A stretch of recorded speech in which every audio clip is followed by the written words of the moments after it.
Good morning, everybody. John Fiocla here from GAI Insights doing the GenAI news briefing, where we're going to rate essential, important, or optional for our articles today to keep the busy AI leader in charge in the news.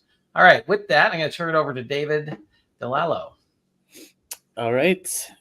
Good morning, everybody. Welcome back to the work week. We have some good articles to kick off today. We're going to start off looking at Accenture's reporting of a large amount of generative AI work on their books. We're going to look at an article, a new piece of research where some folks have combined RAG and fine-tuning into what they're calling RAFT, and we will see if that's an acronym that we may start hearing more of. We've got also Tennessee putting a stake in the ground for musicians and copying their likeness, and a few others. So we're going to start right off with Accenture. And John, I thought of you immediately for this article because I know you were questioning the last number that they reported around their GenAI work, and now they have another one that they've come out with. So what do you think? Well, as a guy who has served on the board of a publicly traded services company in the IT space, I have strong opinions about this. Look, first of all, kudos to the reporter for coming up with a real, interesting hook, right? It's like, oh my goodness, look at Accenture. Like Accenture's $64 billion. They do half managed services and half consulting. To recategorize, some project, and their projects, run anywhere from whatever, 10, 20 million bucks a month to $100 million a month.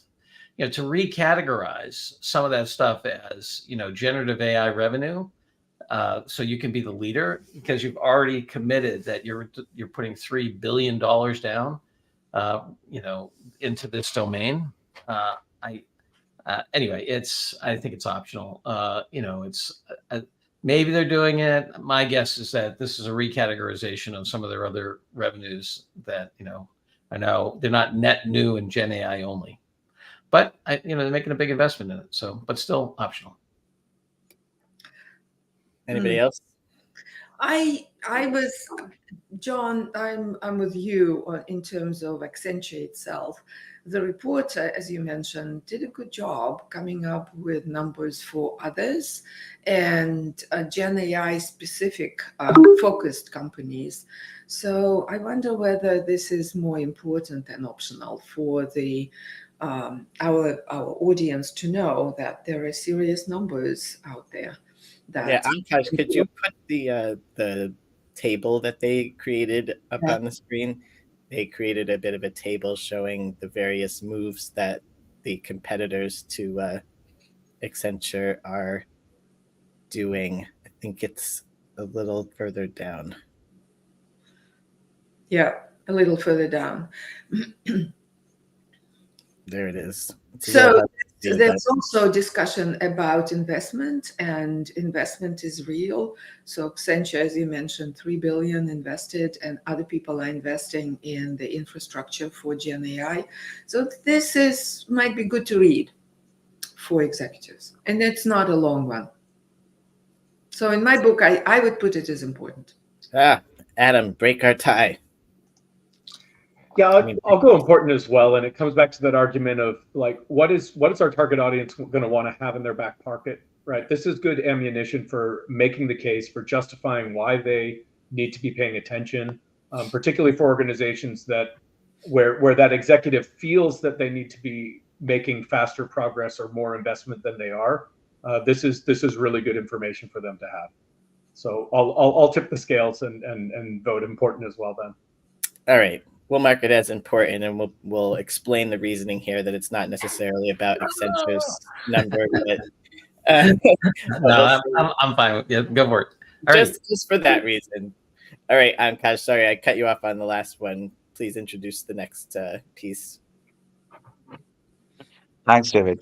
So the next one is from Stability. So Stability's CEO, Ahmad Mustaq, so he has resigned because he wants to pursue decentralized AI. All right, Luda, what do you think about this walk away? Yeah, remember last week we reported that several um, quite important people in stability left and put a new startup together. So this just says that the CEO also resigned. So I consider this news optional. Um, because it sounds like the company has been having trouble internally. And even though their product is being used and hopefully will survive through this, like we discussed, but as a news itself, I think it's optional. Yeah, I mean, that I wonder if we mark it important for those that have this deployed somewhere, right? Just to keep an eye on it and make sure that it's staying functional. I thought it was interesting, the reason for leaving that they gave, whether or not it's legit or not, but was that he wants to keep the mission of Stability AI alive in terms of decentralizing AI, whereas Stability is trying to move towards monetization because they kind of need to survive. So maybe important for those using it, but not others. I don't know. What do you think, Adam, John? Yeah, I mean, I think there's that. I think it's an important debate. I think this particular piece of news that you've got a non-commercial CEO that's getting tossed out of there. Yeah, it makes sense. I think it's optional. Is he tossed, or it says he left on his own, but we never know, right? This is true. This is true. Fair enough. All His right. decision to Yeah, leave. I was voting towards optional, but I also don't have a very clear sense of how much stability is used right now in an enterprise sort of aspect, right? It seems stability for the most part, they may have some enterprise customers, but mostly where I come across it is all the people who want to get away from Dolly and Midjourney and are looking for alternatives in terms of rolling their own and doing their own sort of image gen and video gen and those sorts of things. So it seemed less of like an enterprise news article in that regard, which is also why I was leaning towards optional. But correct me wrong if people are aware of like big enterprise business that's using stability. I'm not aware of it. Yeah, I have not crossed anybody that is using it. I'm sure there's a few. We'll just note that but we'll mark it as optional. Optional it is. All right. What's next? Ankash, there we go. So the next one is from KPMG. So KPMG is using GenAI in its digital gateway for tax platform. All right, Luda, you're kicking off this one as well. Okay, I put optional on it. This is a product announcement, but it is an enhancement of the product announcement. So KPMG had a digital platform for taxes some time ago, and they put the AI feature they claim integrated into that platform. However, as I read the article twice to see what in fact did they do, and it appears that they added RAG, they put some notions of assistance, but it seems like it would require KPMG services for people to really start using Gen AI features. So optional in my book. Yeah, I would say it's optional as well. I know a little bit about this domain. As a PwC, as head of marketing, tax is really interesting. I mean, that's first of all you wouldn't believe how poorly the data management is at very large companies on the client side in terms of tax information. So just the basic stuff, filing, access, all that other stuff was a differentiator not even a decade ago, which is amazing when you think about it. The other thing is that tax is really kind of split into two hunks. One is compliance and one is advice. And one of the most fun things about tax at PwC is there are a lot of quirky people in tax. I mean, like guys who show up in Hawaiian shirts and stuff. I mean, it's a personality driven business, strangely. Like I know the guy, Steve Kukanza, who found P&G the $9 billion to buy Gillette in an offshore tax structure. I mean, it's crazy stuff. But anyway, I think this is optional because this is just getting your status. And I think what's interesting is they claim that they've, basically solved the explainability problem, which is a big claim, but optional.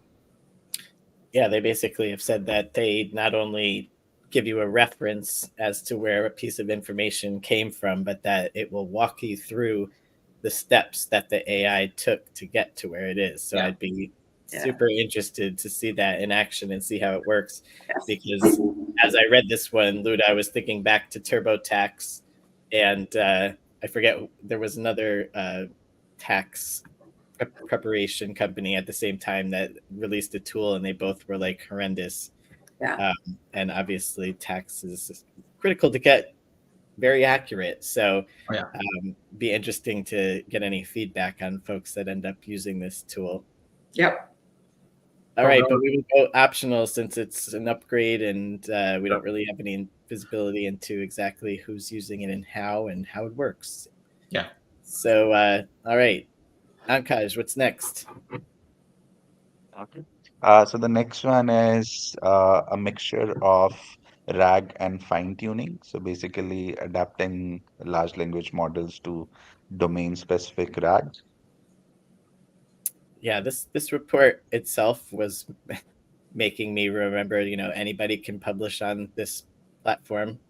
Just in the way that the actual research was structured was a little unusual. But Adam, what did you think about it?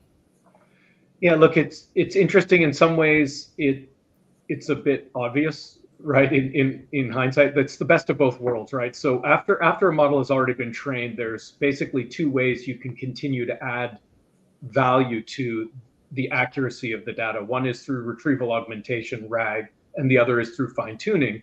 And this is really proposing a model in which you do both. So I had Ankaj, it is research. I'm saying it's optional. I think more and more we will see people referencing RAFT instead of RAG very shortly, because it makes sense to use both if that's available. There's the example there. You see, open book is where you have the RAG scenario where there's additional information that's been added to the model after the training so that it can reference that. And RAFT is where you have the additional information, but you have the human in the loop providing sort of clarity around within that corpus, what is the relevant information, so it can have more accurate and relevant responses with fewer hallucinations. But I think it's sort of a natural progression of combining the two methodologies. So it makes sense. I think we're going to hear it a lot more as we move forward. This is optional news, and it is a research article. Adam, I would respectfully suggest that we put it as important.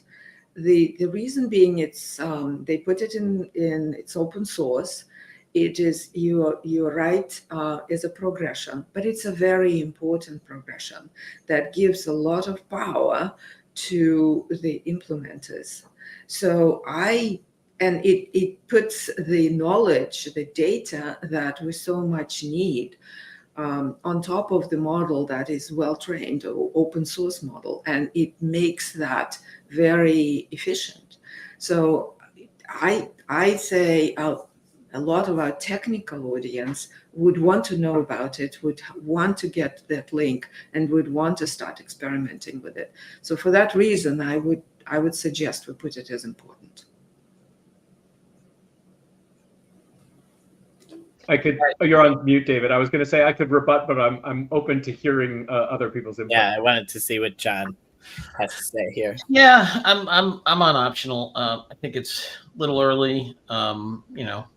Having humans in the loop on the training data, I don't think is that important.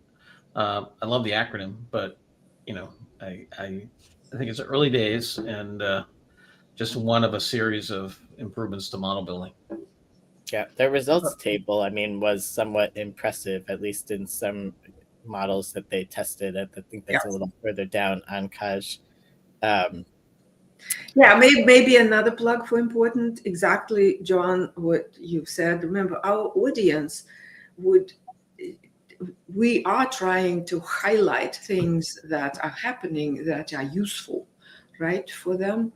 And that might be very useful. And they are getting really good results.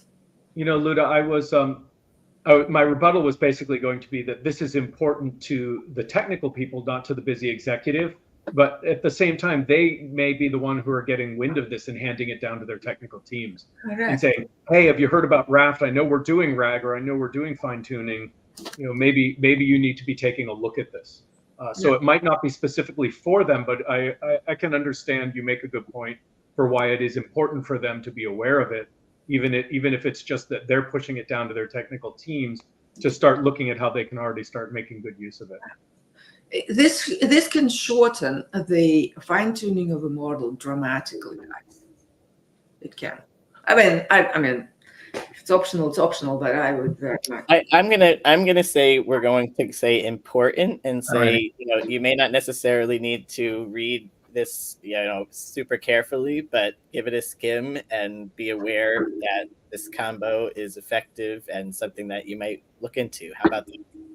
Sounds good. All right. What's next? Excuse me. Okay. So next one is from Financial Times.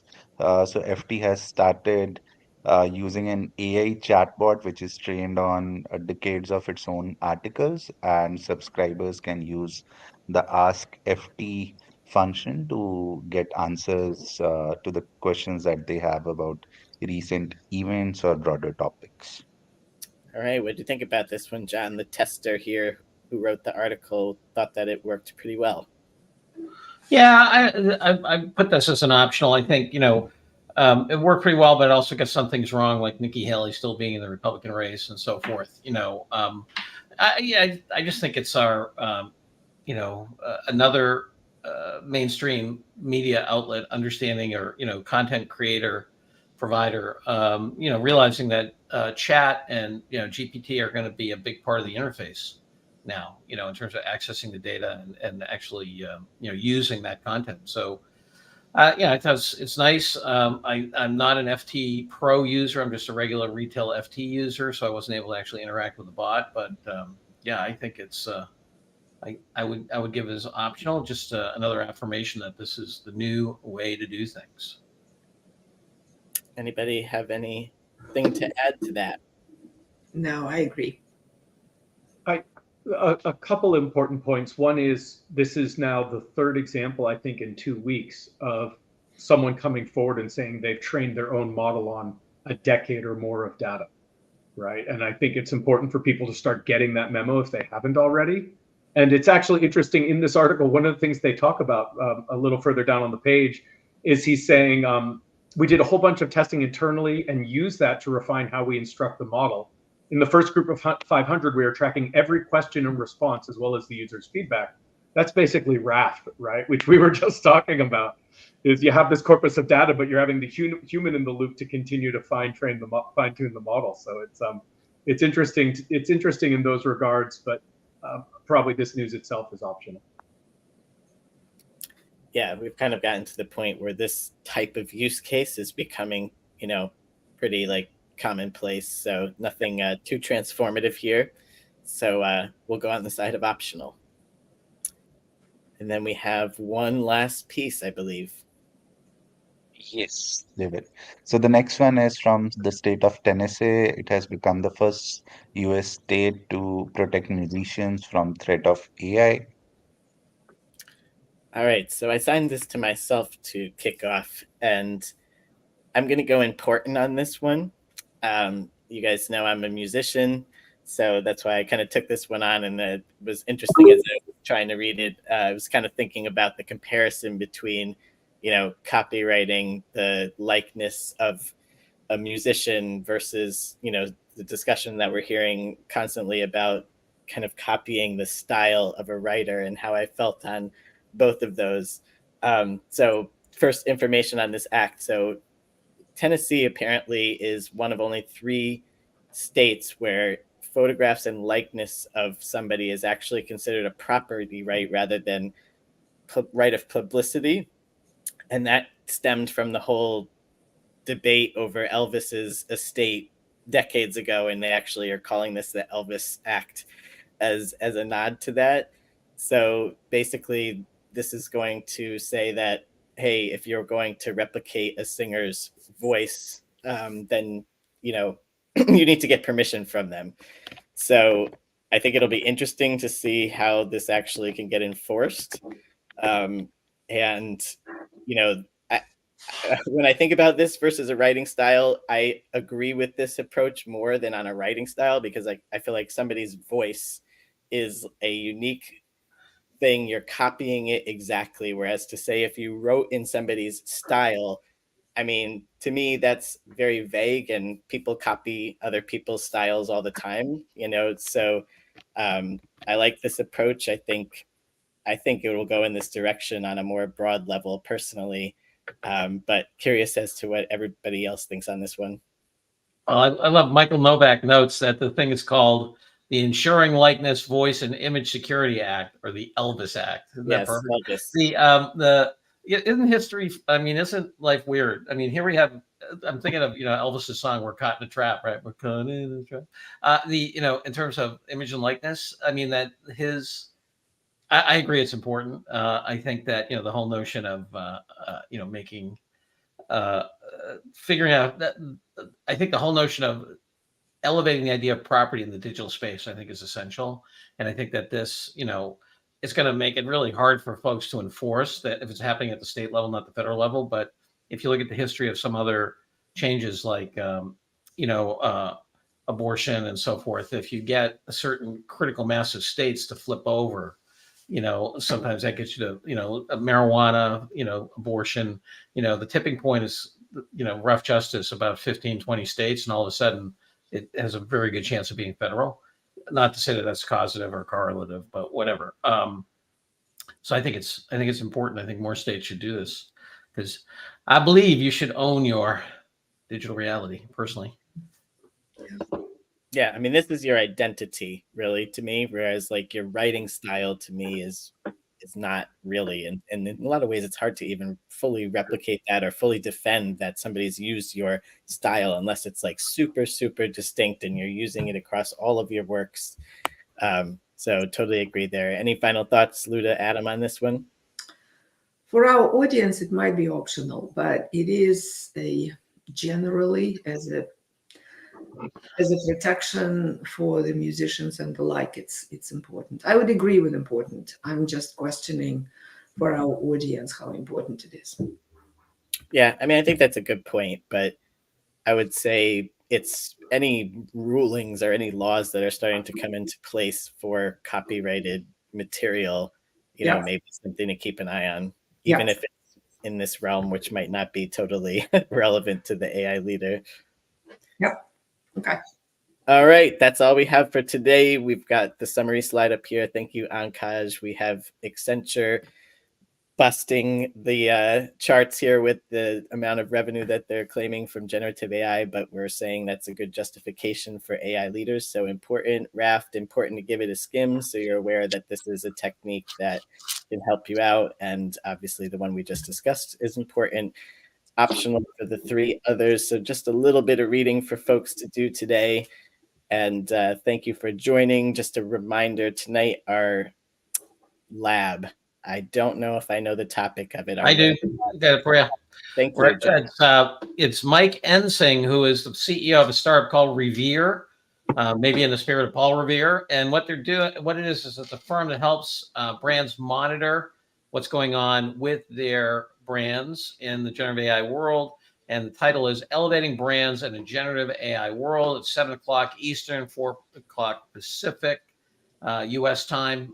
So it should be great. And typical format, a little bit of get to know each other, 20 minutes of presentation, back and forth, and then open mic. So feel free to join the crew. All right. And you can sign up for the newsletter where we summarize this session for you. That link is in the invitation, the promo for this. So you can grab that if you want to receive that email each day, all the news you need to know and why in 2 minutes. And that's a wrap for today, and we will see you all tomorrow. Bye, everybody. Bye.